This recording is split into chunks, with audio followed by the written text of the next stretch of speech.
Oh, BNB. Ako yung nakasangang. Magandang araw, kinabukasan nga ng Valentine's Day ay may na-schedule na tayong lakad.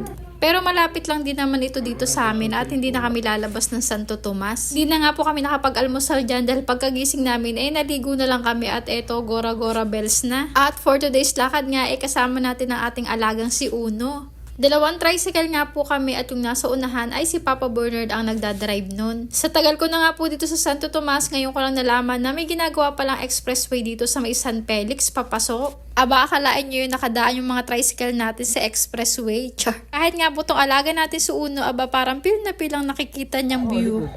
Ay, kuya, flat world! Flat world. Flat world! Flat. Ito, gandun.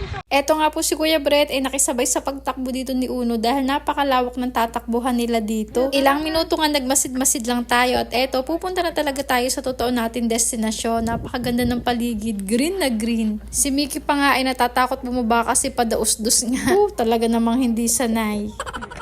Ha? Sabog-sabog na yung buko yung nakasangang.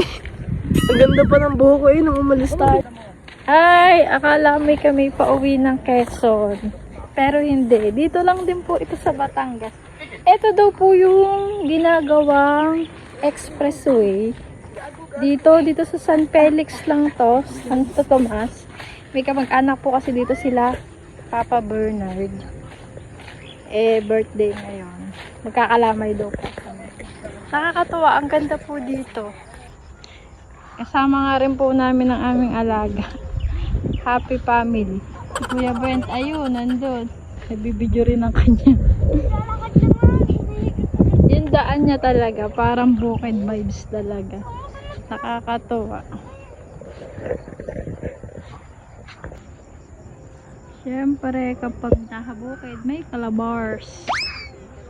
Mga 5 minutes lang naman po kami naglakad at na-enjoy naman natin at malapit na tayo sa pupuntahan talaga natin. Ngayon ko lang din po nalaman na mga gulay pala kinukulambuan din. Nilalamok ba sila? Pakasarap din tingnan at napakaraming tanglad dito. Pwedeng ilaga sa mga high blood dyan. Char. Siguro po elementary pa ako huling nakakita nitong halaman na pugad lawin. Pil na pil ko po talaga yung probinsya vibes dito. Lalo't may makikita ka sa harapan ng bahay mo na gumamela. O diba sa probinsya ganyan talaga. Ito daw yung mga buko ng gumamela na pwedeng gamot sa mga pigsa. Itong si Mickey Boy niya ay feel at home at nandito nakatangla na sa may bintana. Naalala ko po kasi nung bata ako, naririnig ko pag may pigsa yung kapitbahay namin, kumukuha daw sila nung hindi pa bumubukad na nabubulol pa ako yung bulaklak ng gumamela at yun yung dinidiktik tapos ipinapahid daw doon sa pigsa. Nakaready na nga rin po ang sinaing at eto niluluto na ni ate. Amin po ay tungko ang tawag sa ganitong lutuan.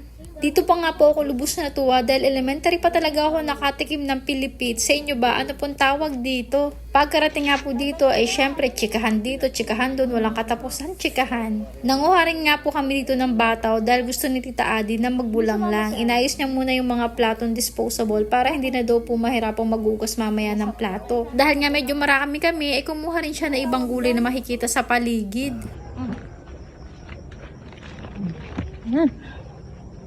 Nay, may uod ating hinawakan mo. Tilas.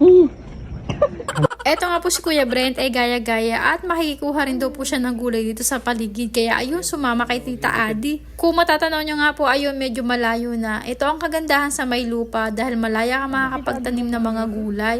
Pero sa paghahanap niya, Diyos ko, itong nakita niya, itong kakapirangot na talong. Tamang-tama nga po itong paayap kalahok nitong mga gulay ay pwedeng-pwede nang ibulang lang. Hindi na nga po nagpatumpik-tumpik niya si Tita Adi. Eto, nakasigang na agad. Bibitinin ko nga muna po kayo dahil may part 2 ang ating pagkakalamay.